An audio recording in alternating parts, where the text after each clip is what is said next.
Desde este momento comienza Hablando de Seguridad, creado y conducido por Hermes Acuña, postítulo universitario en Seguridad y Resolución de Conflictos. Primer programa radial dedicado exclusivamente a la problemática de la seguridad.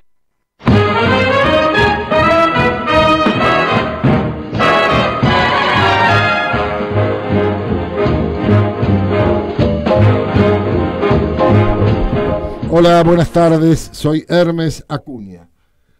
1 de noviembre de 2016, en el aire desde la ciudad de Villa Lynch, partido de San Martín, provincia de Buenos Aires, en el estudio Héroes de Malvinas de FM Líder 100.9, hablando de seguridad. Primer programa radial dedicado exclusivamente a la problemática de la seguridad. Nuestro lema: no para mal de ninguno, sino para bien de todos. Saludamos a Susana de nuestra producción, quien atiende los llamados telefónicos, y al señor Pablo Martínez, nuestro operador. Nuestras vías de comunicación: 4753-5433, 4754-0507. Email: info@hablandodeseguridad@gmail.com. Radio online www.grupolider.com.ar. También estamos en Facebook. Podrán ustedes escuchar los audios de nuestras emisiones, bajar los audios o requerirnos alguno en particular de alguna emisión, y con mucho gusto se lo haremos llegar.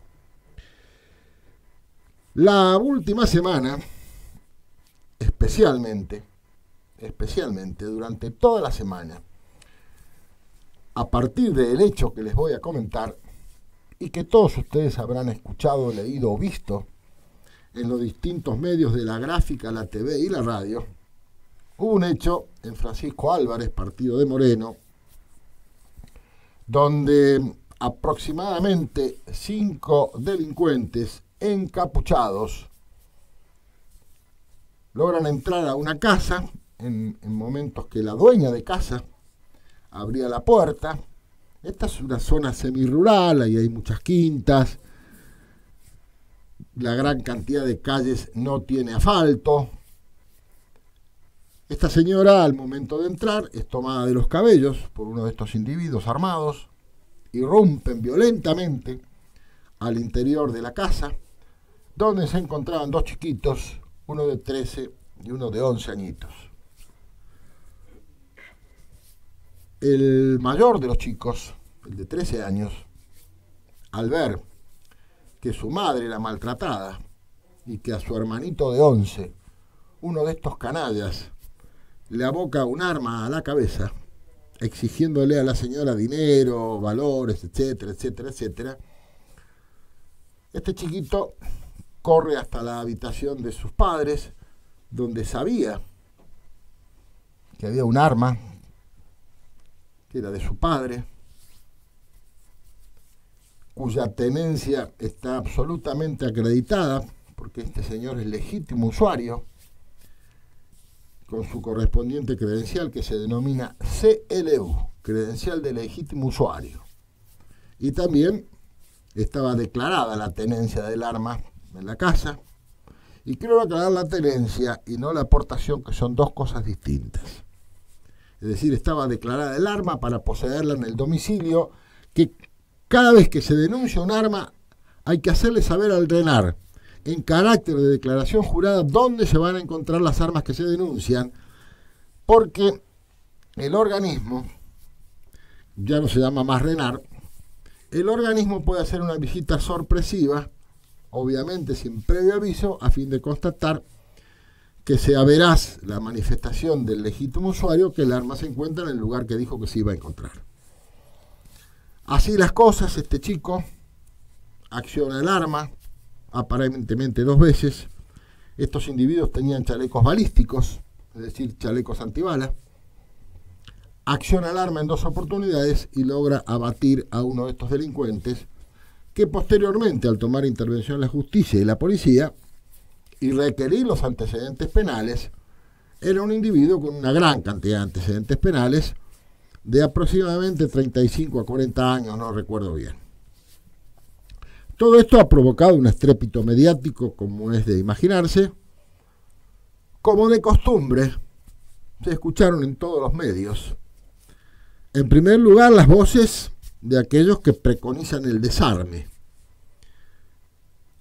En la otra banda, aquellos que, si bien no sustentan que la gente se arme, preconizan la libertad de elección de cada uno, el que quiera o no quiera tener un arma, cumpliendo con todos los requisitos que exige la ley.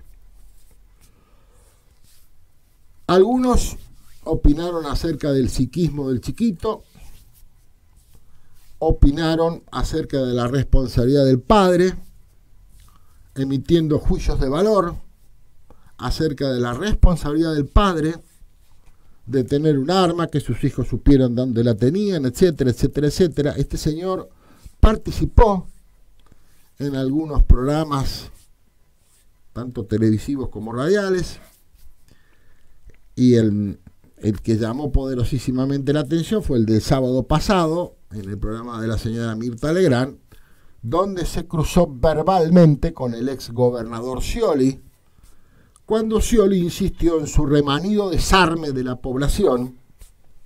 Pero lo que no dijo el señor Scioli, que se trata de desarmar a los delincuentes y no a la gente decente, no a la gente honesta, que por otra parte cumple con todos los requisitos para ser tenedor o legítimo tenedor de un arma, sea esta de la condición que la legislación vigente permita que una persona pueda tener en su casa. También escuchamos hablar acerca de la responsabilidad penal de este chico. A criterio de quien les habla, y esto es una opinión exclusivamente personal, un disparate hablar de responsabilidad penal de un chico de 13 años. Obviamente que opinaron psiquiatras, psicopedagogos, psicólogos, que a este chico le espera una vida difícil. Indudablemente que es conmovedor, lo es para un adulto, imagínense ustedes para una criatura, un hecho semejante. También hizo manifestaciones el fiscal interveniente del Fuero Penal Juvenil de Moreno, el doctor Pedro Marchetti, quien habló realmente lacónicamente acerca de la causa, dijo que había que esperar pericias, que para él era un caso de libro, dijo textualmente, de legítima defensa. Nosotros entendimos que se dijeron cosas en los medios que en muchos casos, más allá de informar, desinforman y crean una gran confusión en la gente que, como quien les habla, es lega y escucha a supuestos entendidos, entre comillas, yo los llamo opinadores, y quisimos, como hacemos siempre, ir a las fuentes y poner en blanco sobre negro e ilustrarnos acerca del régimen penal juvenil vigente en la provincia de Buenos Aires y hablar del tema de la imputabilidad, no solamente para los menores, sino el instituto de la imputabilidad, que obviamente está taxativamente mencionado en el Código Penal argentino, y para ello hemos convocado al doctor Adrián Arena, quien es abogado, especialista en Derecho Penal, Procesal Penal y Tributario, es director de la Escuela Superior de Derecho y Práctica Forense y es docente universitario. Y cuando tenemos estas situaciones recurrimos invariablemente al doctor Arena, quien, como es su costumbre, inmediatamente se presta un poco, y yo lo veo así, a esta tarea docente de llevar el conocimiento de un especialista, de alguien que realmente sepa, y reitero, para poner en blanco sobre negro todo lo que hemos escuchado y todo lo que se ha publicado. Adrián, buenas tardes y bienvenido. ¿Qué tal? Buenas tardes. Una vez más, muchas gracias por tu participación. Al contrario, gracias por la invitación. Ya me has escuchado la editorial, me has escuchado la introducción y queríamos hablar un poco para entender qué es el régimen penal juvenil vigente en la provincia de Buenos Aires, hablar de la imputabilidad o inimputabilidad en general y cómo es en el caso de menores, porque tengo entendido, vos me corregirás, que la imputabilidad para los menores varía de acuerdo a la edad que pueda tener el menor. Sí, hay una legislación nacional que es el régimen penal juvenil, donde la ley establece a partir de qué edad. Primero definamos qué es la imputabilidad. La imputabilidad es la capacidad que tiene una persona de comprender la criminalidad del acto y de poder actuar de acuerdo a esa comprensión. Cuando eso no se da, se dice que el sujeto es inimputable. Comprender la criminalidad del acto quiere decir saber que lo que estoy haciendo está bien o está mal. Claro, que es delito, bien, que tiene contenido delictivo. Bien. Y hay dos supuestos básicos. Uno es que cualquier persona, incluso un mayor de edad, por algún problema fugaz o circunstancial, o por tener alguna enfermedad psiquiátrica, nunca la puede comprender. Claro, con lo cual, un demente, por ejemplo, ese es inimputable. Claro. También puede ser inimputable a alguien en algún momento fugaz. Y después, en el caso de los menores, la ley no analiza concretamente si en un caso particular el menor estuvo en condiciones de comprender la criminalidad de lo que hacía. La ley presume, sin admitir prueba en contrario, que a partir de ciertos rangos de edad puede o no puede hacerlo. Hay otras legislaciones, por ejemplo, en otros países, que no establecen un rango de edad, sino que determina que hay que analizar el contexto y la situación concreta y ver si ese menor en particular está en condiciones de comprender o no lo que hace. Como en el caso de Inglaterra, me acuerdo de un hecho famoso. Por ejemplo, nuestro sistema no, nuestro sistema establece rangos de edad. A partir de los 16 años, el menor es imputable para cierto tipo de delitos y de ahí para abajo no lo es. Ese sería el criterio. En este caso concreto, de ahí para abajo es absolutamente inimputable sin ningún otro tipo de consideración. Sin ningún otro tipo de consideración. En este caso, este chico que tenía 13 años es inimputable. Ahora bien, el hecho de que sea inimputable nos impide analizar si actuó bajo legítima defensa o no. No necesariamente. ¿Por qué? Porque puede ser que un menor sea inimputable y que no obstante la ley establezca que pese a declararlo inimputable se le puedan adoptar diversos tipos de medidas de carácter tutelar, es decir, con la intención de atender el problema que tiene. Si eso es una situación de legítima defensa, la parte tutelar no tendría lugar. Lo que sí creo que el fiscal cuando lo explicó, o los periodistas cuando trataron la información, lo hicieron en forma confusa, es decir, no explicaron. Tal cual. Confundieron a la gente como siempre lo hacen. El periodismo confunde. Sí, algún periodismo confunde. Confunde, pero no con la intención deliberada de confundir. Confunden porque no saben de lo que hablan. Tal cual. Y opinan muy ligeramente y emiten juicios lapidarios sobre cuestiones de las que ni siquiera saben nada. Entonces, en este caso concreto, el menor es inimputable porque tiene 13 años, pero además actuó en legítima defensa. Y como actuó en legítima defensa, no es necesario adoptar ningún tipo de medida de carácter tutelar con relación al menor. Ese sería el punto. Porque el fiscal dijo, Adrián, y lo voy a leer textualmente, sí. El menor, como cualquier otra persona, sin perjuicio de la inimputabilidad porque tiene menos de 16 años, se ha visto en una situación inesperada y ha reaccionado de esa manera. Es una clara situación de legítima defensa y no de justicia por propia mano, afirmó el fiscal Marchetti. Sostuvo que la situación fue tremenda para el chico y que el caso es de manual con respecto a lo que establece el Código Penal como legítima defensa. Si bien aclaró que el proceso llevará tiempo, el fiscal adelantó que el menor será sobreseído una vez que se analicen todos los elementos de prueba recolectados. Esto me parece contradictorio, Adrián. Bueno, los elementos deberían ser hacer pericias para ver si fue él quien verdaderamente disparó. Ese sería el punto. Es decir, los hechos, la versión de los hechos que tenemos es la que da el menor y la familia. Claro. Eso tiene que ser corroborado con estudios técnicos. Pero entiendo que sería así.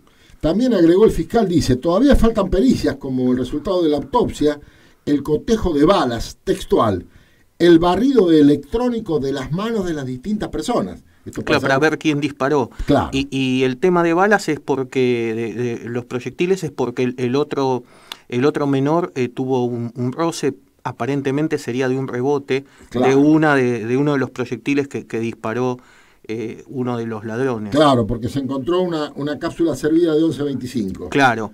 Pero bueno, eso simplemente se advierte con que son municiones de distinto calibre y no creo que haya que peritar demasiado ahí. Y esto me llama la atención, sí, Adrián, lo que voy a leer a continuación.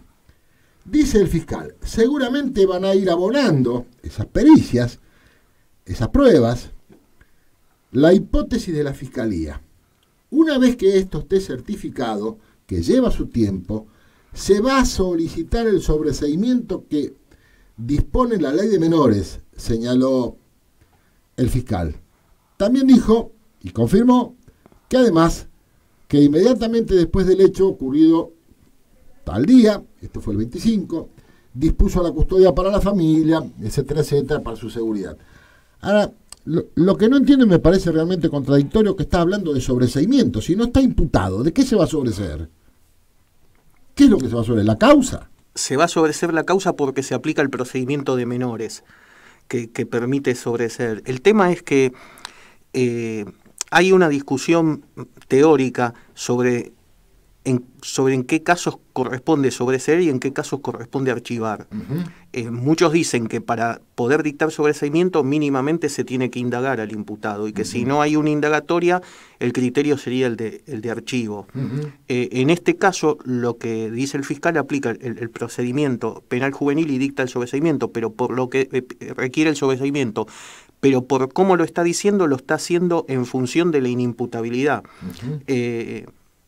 Si lo hace en función de la inimputabilidad, bueno, quizás toda esa prueba de la cual está hablando sería un poco innecesaria, ¿no? Claro, pero bueno. Es lo que entiendo. Sí, lo que pasa que hay que formar una causa también con respecto a los prófugos. Tal cual, claro. Sí. Con intervención ya no del fuero penal claro, juvenil, obviamente. Esas pericias van a ser utilizadas si estas personas llegan a ser detenidas, van a ser sometidas a proceso, que sería este proceso también. Claro.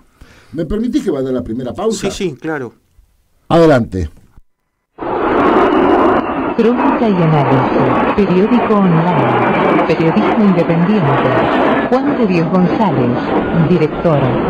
Email cia@cronicayanalysis.com.ar www.cronicayanalysis.com.ar.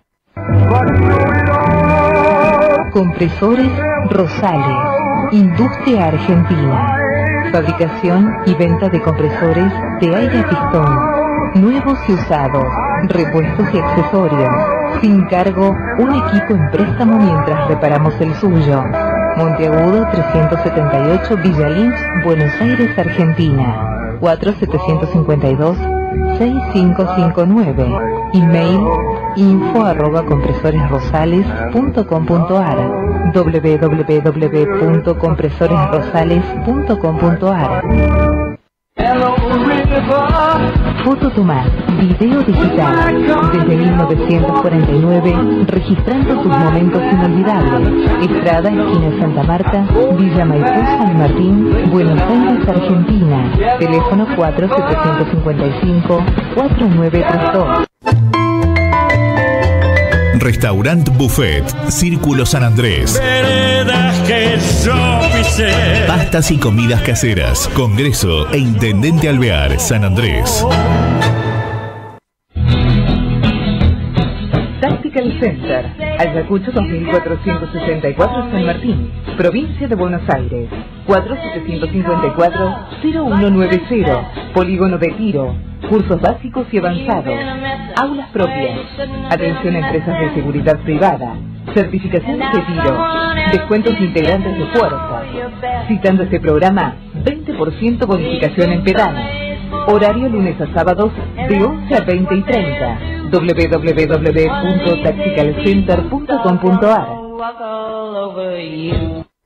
Mira si un abogado se va a ocupar de esa pavada.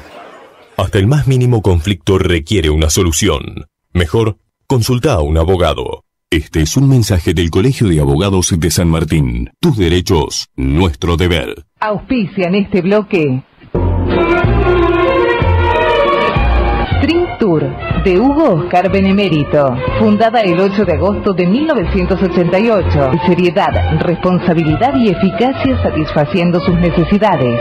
Mitre 3632, San Martín, Buenos Aires, Argentina. 4713-3227 y 4713-7841. Foro de Profesionales Latinoamericanos de Seguridad. Coordinador Internacional, Profesor Edgardo Frigo. Cerrito 836, tercer piso, Buenos Aires, Argentina. Telefax 4206-7721. Email efrigo@mr.com.ar. www.forodeseguridad.com.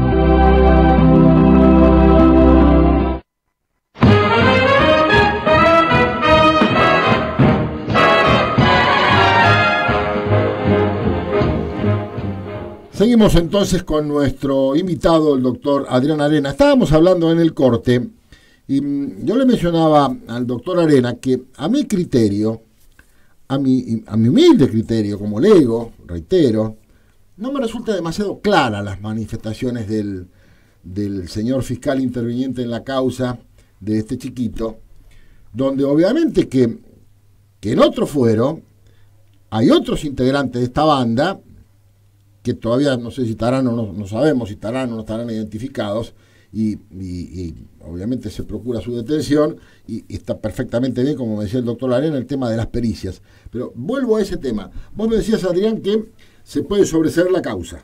Sí, se puede. El fiscal requiere el sobreseimiento parcial con relación al menor. Sí, pese a que no hubo una imputación formal. Lo puede hacer, sí.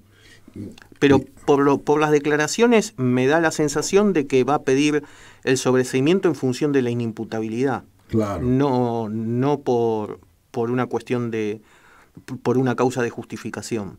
Claro. Lo que pasa que, teniendo en cuenta las circunstancias, no va a haber una faz tutelar en este caso, porque entienden que no hay un interés público en indagar sobre los medios de vida y si hay que establecer algún tipo de actividad de contención por parte del Estado, como sí sucede en otros casos. En otros casos un menor comete un delito, lo sobreseen porque es menor, pero el Estado interviene en las condiciones de vida de ese menor desde el punto de vista tutelar.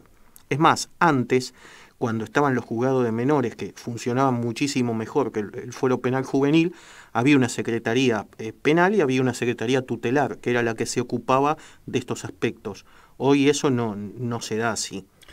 Días pasados, en uno de los medios, de los tantos que vi, un colega tuyo, muy conocido, muy mediático, decía: ahora este chico va a tener el mismo tratamiento que un menor delincuente porque va a ser tutelado. No, de hecho no le aplican la medida tutelar, no corresponde porque hay una causa de justificación. ¿Te das cuenta? Entonces, sí, Adrián, es decir, era justamente lo que estaba diciendo. Claro. Si alguien se defiende de una agresión ilegítima, el Estado no tiene que intervenir ni investigar las condiciones de vida ni aplicar ningún tipo de cuidado a ese menor, porque no hay nada patológico en el menor. Él actuó defendiéndose. Eso está perfecto. Este colega tuyo, que reitero, muy mediático, muy conocido, decía: a este chico hay que instalarle algún tratamiento psicológico para reinsertarlo, para readecuarlo, toda vez de la precocidad de los 13 añitos. Eso es ridículo. Primero que está hablando sin saber. Es perfectamente válido que haya pasado eso y que no deje ninguna consecuencia. No está claro que haya alguna consecuencia. Lo normal sería que no la haya. Ahora, si la hay, es decisión de los padres darle el tratamiento. No le corresponde, por lo menos a la justicia, hacerlo, porque no hay motivo para que intervenga. Claro, el padre en alguna manifestación periodística, un hombre con muy buena presencia, un señor que muy seguro de lo que decía, y decía que se reservaban para ellos, y que obviamente era un hecho conmocionante, lo es para cualquier persona, cuanto más para una criatura de 13 años, y que ellos se iban a hacer cargo y que iban a evaluar Es que es una decisión de los padres eso, y en todo caso tendrán cobertura médica, que es la que atiende esto. No es la justicia la que se tiene que ocupar, porque no hubo un delito cometido por el menor. Justamente, es decir, el tema es así. Se analiza si se dan todos los elementos que configuran un delito, más allá de la cuestión de la inimputabilidad. En este caso no hay delito. ¿Por qué? Porque actuó justificadamente. Y no hay que analizar el contexto, porque el contexto es cuando una persona entra en una casa, yo lo puedo matar. No tiene que haber ni proporcionalidad ni nada. En este caso incluso se daba la proporcionalidad, pero está justificada la conducta, y al estar justificada no hay nada anormal en el menor que merezca que el Estado intervenga tutelándolo. El que dijo eso es un ignorante. Sin embargo, desaparición... Bueno, pero eso no significa nada. En absoluto, claro. en absoluto. Y sí. En absoluto. Y lo tienen como una especie de gurú del derecho, porque opina acerca de todos los fueros. Bueno, pero no hay aspecto tutelar acá. Eso es definitivo. Acaba de decir Adrián la proporcionalidad. Y también se escuchó todo esto. Algunos llegaron a decir, un periodista muy conocido, tiene un magazine televisivo, decía, si me agreden con un palo o me agreden con un cuchillo y yo respondo con un arma, entonces yo podría ser objeto de imputación de legítima o de exceso en la legítima defensa. ¿Por qué no nos explicás, por favor, en qué consiste la proporcionalidad? Está bien, pero la proporcionalidad no rige cuando alguien ingresa ilegalmente en la casa de uno.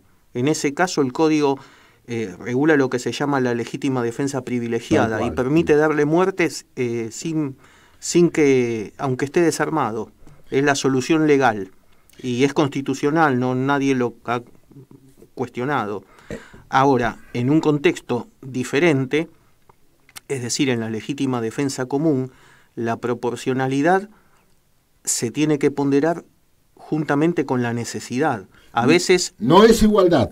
No es igualdad, no es igualdad ofensiva. Exactamente. Puede ser necesario utilizar un poder vulnerante superior al de la agresión, y si es necesario, es correcto, es legítima la defensa. Puede ser, por ejemplo, una persona enferma, vulnerable, está armada y viene un ladrón a pegarle un puñetazo, lo puede matar y de un disparo, y en ese caso hay legítima defensa. ¿Por qué? Porque era necesario. El fundamento de la legítima defensa es la necesidad, y en este caso sería necesario. Te decía respecto de la igualdad, porque se escuchó mucho en la semana pasada y se confunde el concepto en cuanto a que si me ofenden con un arma blanca, por llamarla así, o con un arma impropia o con un arma de fuego, debo responder en igualdad de condiciones. No, eso es incorrecto. De poder vulnerante u ofensivo. No, eso no. En el caso de la irrupción en una dependencia habitada, hay un factor que es la nocturnidad. ¿Qué pasa cuando es de día? También es lo mismo. Si ingresan es de legítima defensa privilegiada. ¿Y no se dice siempre y cuando ofrezca resistencia? No, si la persona ingresa, se supone que la ley presume que va a cometer un delito y que se configura la situación de defensa. Tanto sea diurno como nocturno. Sí, lo que se puede, cuando se analiza la conducta del delincuente, se puede computar, digamos, la nocturnidad como una circunstancia agravante. Uh-huh. Digamos, es decir, para mensurar la pena se puede desplazar hacia arriba en la escala penal teniendo en cuenta eso. Pero para la legítima defensa es irrelevante. Adrián, otra pregunta técnica. ¿Cuál es la diferencia entre el estado de necesidad y una causa de justificación? No, el estado de necesidad es una causa de justificación. Las causas de justificación, las más comunes, son la legítima defensa y el estado de necesidad.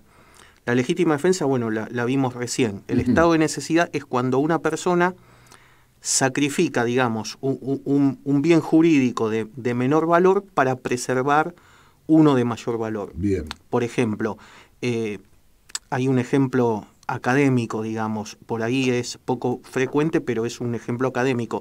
Supongamos que hay un grupo de personas atrapadas en un recinto donde está emanando una sustancia tóxica y alguien rompe un vidrio para que esta sustancia se fugue. Ahí no hay daño. Claro. ¿Por qué? Porque se sacrificó el bien jurídico de menor valor, que es el derecho de propiedad, para preservar el de mayor valor, que es la vida de las personas que estaban adentro. Mal menor para evitar otro mal mayor. Otro mal mayor, sí. Ese sería el estado de necesidad. Justificante se llama. Justificante. Sí. Y la legítima defensa es una causa de justificación. Las dos son causas de justificación, de diferentes características. Uh-huh. Sí, hay otras también, que las causas de justificación no solo surgen del derecho penal, sino de cualquier norma del ordenamiento jurídico. Por ejemplo, si uno deja en un auto, en un taller mecánico el auto, y no lo paga, no paga la reparación, el tallerista puede retener el vehículo. Uh-huh. Y no está cometiendo delito, no está cometiendo retención indebida. ¿Por qué? Uh-huh. Está ejerciendo el derecho de retención, que es una causa de justificación. Bueno, hay varias más. Uh-huh. Y hay algunas que son discutibles. Por ejemplo, la obediencia debida. Se discute si frente a órdenes ilegítimas opera como causa de justificación. Pero bueno, básicamente sería así. Esto es realmente, como les decía, poner blanco sobre negro, porque fueron muy confusos los discursos, y fundamentalmente apuntaban, hasta se llegó a hablar de el niño justiciero, Adrián. Sí, la verdad que no sé qué significa ser justiciero, pero es un término que lo emplean en muchos casos. Es un término periodístico. Absolutamente. Sí, que no tiene ningún... Eso no es un acto de justicia, es una decisión extrema en un contexto que a nadie le gusta estar viviendo. No lo hizo con un carácter vindicativo, sino por defender a su hermano y a su madre. Uh-huh. Pero bueno, quizás le da esa épica, le suma al periodista. Realmente me sorprendí cuando vi en un noticiero, en un horario central, el conductor hablaba de el niño justiciero. Y hablaba precisamente de justicia por mano propia, y de ahí derivaría este mote inventado por algunos periodistas para aquel que en muchos casos ejerce el derecho a la legítima defensa. Sí, son cosas que no tienen que ver, como el tema del desarme. No tiene nada que ver el desarme con esto. ¿Qué tiene que ver el desarme con esta situación? Es decir, esto que decía Scioli, que hablaba del desarme, no le encuentro ningún tipo de relación. ¿Lo viste el programa? ¿Lo escuchaste? Lo vi, no lo vi el programa, pero vi el video, lo vi en Facebook, uh-huh. Un segmento, pero me pareció algo que no tiene nada que ver. Además, el desarme es cuando el desarme es de la población civil a la que se le invita a entregar armas para deshacerse de ellas, y en algunos casos con ciertos estímulos, un proceso voluntario. Cuando un delincuente se lo detiene y se secuestra un arma, eso no es desarme, claro, eso es un secuestro. Exactamente. Claro, son dos cosas diferentes. Además, no tiene ninguna vinculación con el descenso de la criminalidad, el desarme. No, son dos cosas diferentes. Pero, este señor, como vos también habrás visto y escuchado, este señor lo cruzó duramente. Sí, lo vi, sí. Lo cruzó duramente a Scioli, y él siguió con el mismo libreto que le venimos escuchando hace muchos años. Es lo mismo que agravar las penas de los que tienen armas. Tampoco aumentar las penas no significa disuadir, no tiene un criterio disuasivo. El criterio disuasivo es la impunidad, es que no haya impunidad. Si una persona comete un delito, se escapa y no lo encuentran nunca, ese tipo no pasa por el sistema de justicia, entonces va a seguir delinquiendo. Si no hay prevención, o si la actuación de la fuerzas policiales no son efectivas para luchar contra el delito, el sistema penal es posterior a eso. El sistema penal lo que hace es juzgar el delito, no evitar que se cometan. Son dos cosas diferentes. Ahora, Adrián, de acuerdo a tu trayectoria dilatada y aquilatada experiencia, ¿cómo ves el panorama de la seguridad hoy en la provincia de Buenos Aires, donde nosotros vivimos, en relación con la justicia y con las fuerzas policiales y fuerzas de seguridad inclusive? ¿Cuál es tu apreciación del estado de cosas que estamos viviendo? ¿Tiene responsabilidad la justicia en la prevención de la seguridad? Porque se ha hablado mucho ahora de la ley de ejecución penal, que se va a modificar, etcétera, etcétera. De ahí viene mi pregunta. Sí, son varios factores. Yo creo que desde el punto de vista operativo me da la sensación que hay una multiplicidad de fuerzas con una falta de coordinación. Absoluta. Eso conspira contra una política de prevención efectiva. Es decir, política, hay. Bueno, o saquémosle política contra la prevención. Sí. Y hay móviles de distinta fuerza, no hay una unidad que los... Un mando centralizado. Un mando centralizado. Y coordinado. Hay fuerzas que como las policías locales, que se armaron contrarreloj, con poca preparación, donde el criterio de selección no fue adecuado, a punto tal que detuvieron a dos que vendían droga en un patrullero. Es decir, el criterio de selección es desastroso. Y se toman decisiones para la tribuna, es decir, para tratar de convencer a la gente de que se hacen las cosas bien. El sistema de la inversión en cámaras me parece que no va contra la criminalidad media y alta, sino contra la criminalidad baja, y la inversión es altísima en función de los resultados que se obtienen, y la justicia trabaja mal, no hay operadores apropiados, no hay estabilidad en la función. Uno no sé, uno es empleado en el Poder Judicial, el que es empleado quiere ser secretario, el secretario quiere ser fiscal, el fiscal quiere ser juez, el juez quiere ser camarista, y están trabajando para eso, no para ejercer sus funciones. Están todo el tiempo rosqueando para conseguir cosas. Y no se separa, digamos, lo que es el Ministerio Público de lo que es el Poder Judicial. Hay muchos empleados sobrecalificados en la justicia, es decir, abogados que trabajan en mesa de entradas de las fiscalías, haciendo funciones que deberían estar personas con menor calificación. Todo eso conspira contra la eficacia de la tramitación de las causas. Después hay un montón de procesos. Se denuncian hechos que no son delitos, el Poder Judicial no los resuelve enseguida, se sobrecarga la actividad de las fiscalías investigando causas de situaciones que no encuadran en el Código Penal y que terminan en un archivo, o hacen conciliaciones, que no es función de la justicia penal mediar, y bueno, y después hay delitos que debería dejarse a la víctima la posibilidad de impulsar la acción, si no, el Estado no debería tener interés en acusar en cierto tipo de delitos. Por ejemplo, algunas estafas deberían ser a instancias de parte nada más. Algo mencionó el ministro de Justicia de la provincia de Buenos Aires la semana pasada y la anterior en cuanto a una modificación y darle a la víctima un rol protagónico. No, eso es una locura. La víctima tiene asegurada su participación a través del derecho a querellar, pero permitir que la víctima intervenga y opine de cuestiones que desconocen va a entorpecer las investigaciones. La víctima está representada en el proceso. Donde no está representada es cuando va por la calle caminando. Ahí no la cuida nadie. En el proceso penal la cuidan. Pero bueno, se quiere compensar una cosa con otra. No lo veo a eso, me parece una locura, y sobre todo en la etapa de ejecución penal. Por ejemplo, la persona pide la libertad condicional.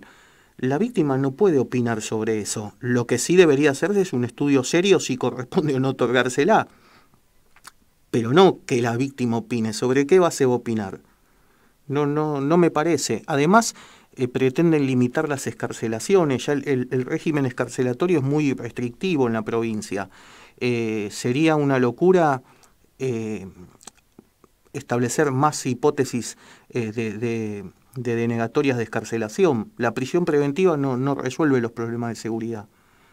Y me parece que es más, debería haber menos gente en las cárceles, por lo menos sin sentencia.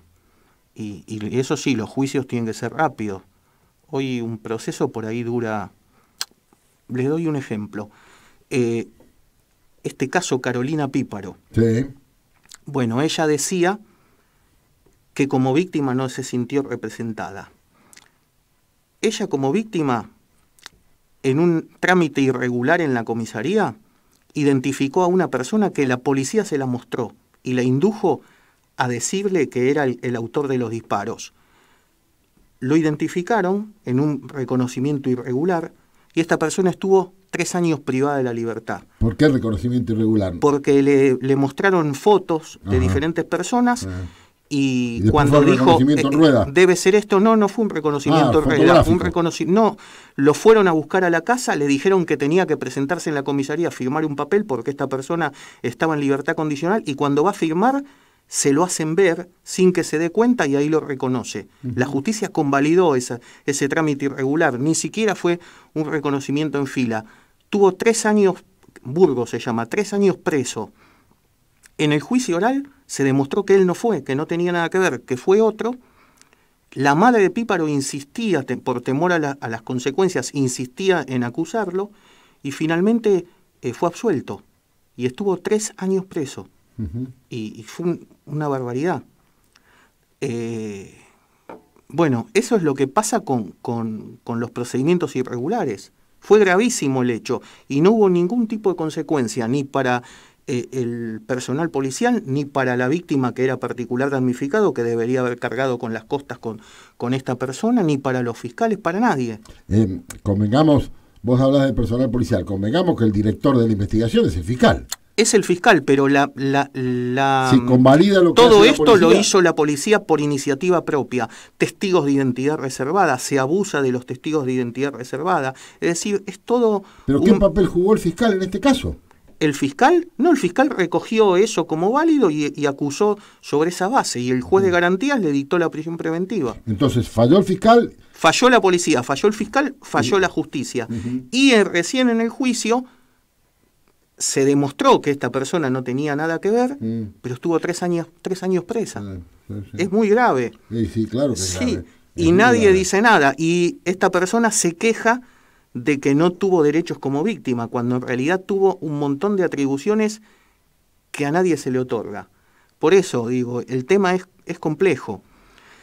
Pero bueno, me parece que hay que empezar de nuevo con todo.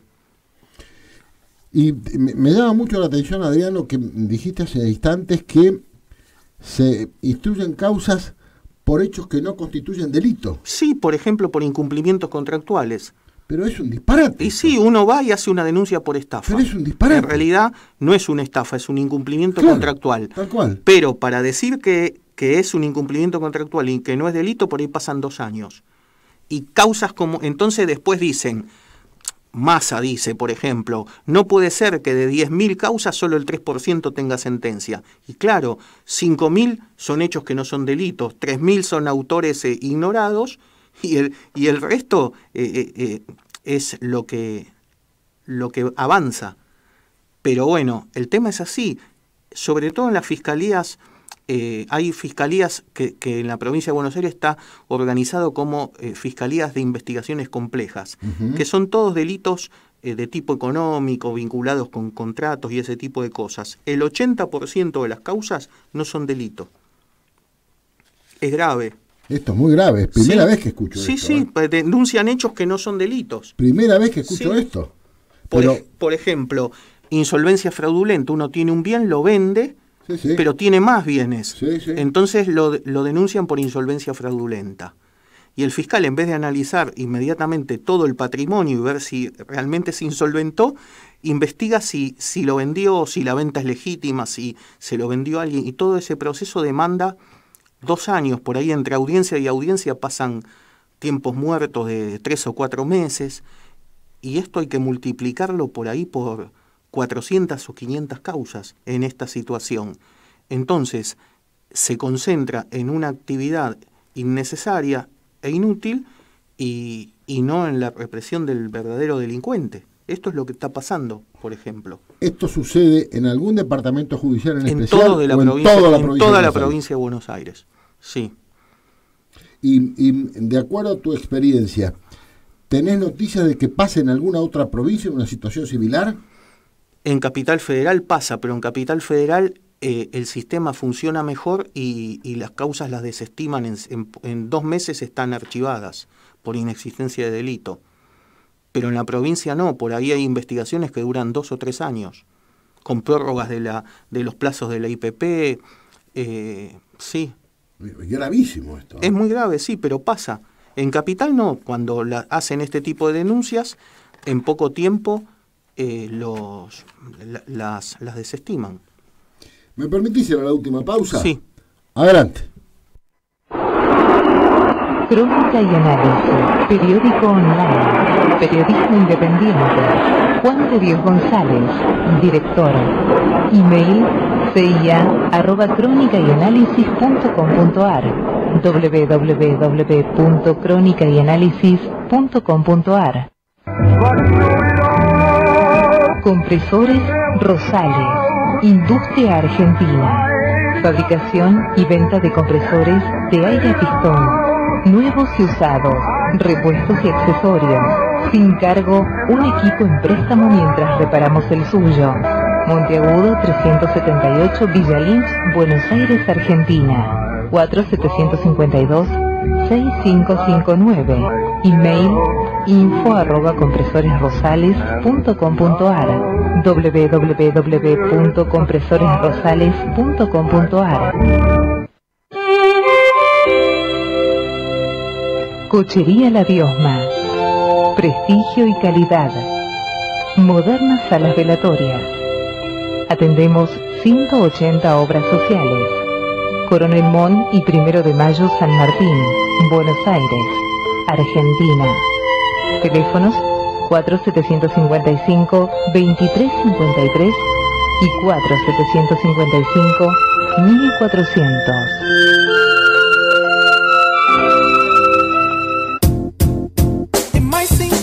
CH Electricidad. Mantenimiento y reparaciones eléctricas.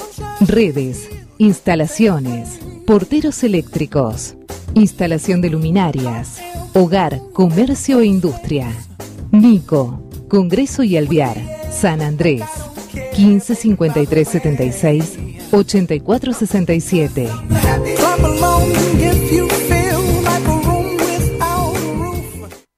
Mira si un abogado se va a ocupar de esa pavada.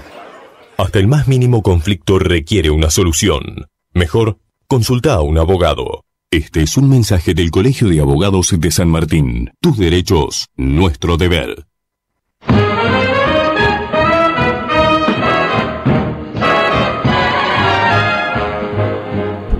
Realmente ha ido derivando la conversación a otros aspectos que realmente son de gran importancia, porque estamos en presencia de un profesional del derecho en serio, con una gran experiencia forense. Yo le expresaba, como lo hice públicamente antes de la pausa, mi sorpresa que ante la justicia se estuvieran denunciando hechos que no constituyen delito, con todo el gasto procesal que ello significa, y que fundamentalmente no se le dé satisfacción al denunciante, por lo que sea delito o que no sea delito, y se encarrile para donde tenga que ir. Y le preguntaba al doctor Arena cuál es su criterio respecto de la justicia en la provincia de Buenos Aires y fundamentalmente del justiciable. Y le repito la pregunta, Adrián, ¿cuál es tu opinión respecto de esto? No, la opinión es que la justicia no funciona bien. Las las causas por las cuales no funciona bien son diversas, no hay una única causa. Hay muchas causas. Por ejemplo, no hay equipos de investigación. En materia, digamos, estamos hablando de justicia penal, ¿no? Sí, sí, sí. La investigación criminal no la lleva adelante prácticamente la policía científica, que está bien, tienen equipos, pero debería haber una policía judicial que no está, es un tema pendiente. Hay instructores judiciales que supuestamente iba a ser la policía judicial, hicieron un curso de un año de nociones muy superficiales de criminalística de campo, pero no son investigadores, están en un escritorio en la fiscalía, no van al terreno, al lugar de los hechos, o si van, no supervisan, pero no levantan los rastros ni nada parecido. Sí, ni aseguran la escena, no hay recursos, ni trabajan la escena del crimen, claro, criminalísticamente hablando. No hay recursos, hay una sobreactuación en casos de repercusión pública, tomando medidas innecesarias para la tribuna, para el periodismo, que no tienen que ver con la investigación. Bueno, como hablábamos del caso de Nisman, que van a citar a 420 personas para que declaren que vieron, cuando en realidad de eso nadie vio nada seguramente. Y después, esto está bien, es en otra jurisdicción. Y después, bueno, el problema del personal, primero es que el Ministerio Público, es decir, el Ministerio Público Fiscal, está dentro del Poder Judicial. Y una persona es decir, deberían haber dos carreras separadas, la carrera del Ministerio Público por un lado y la carrera de la jurisdicción por el otro. El que es fiscal o el que está en la fiscalía no debería pasar. Acá saltan permanentemente. Eso afecta. Y aparte, por ejemplo, uno es empleado de mesa de entradas, está pensando en pasar adentro y ser escribiente. Es escribiente y quiere ser auxiliar letrado. El auxiliar letrado quiere ser secretario, el secretario quiere ser fiscal, el fiscal quiere ser juez, el juez camarista y el camarista quiere ser juez de casación. Y están todo el día trabajando para eso. Se concentran en eso.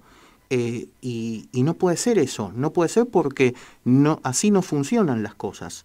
Tienen regímenes de licencias exorbitantes, que toman cursos con la finalidad de participar de concursos para acceder a un cargo diferente al que están. Todo eso está muy mal.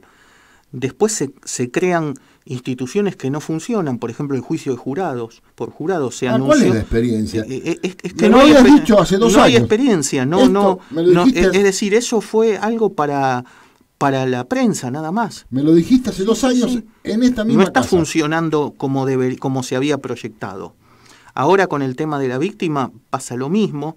Se firmaron convenios también de asistencia a la víctima hace 2 años. Yo me acuerdo porque tomé examen a abogados en el colegio de abogados para que iban a ser abogados de la víctima. Era toda gente grande que no entendía nada y que iba a buscar trabajo, y que la orden era aprobarlos aunque sean unos burros, es decir, hay que aprobarlos. Eso era lo que se decía.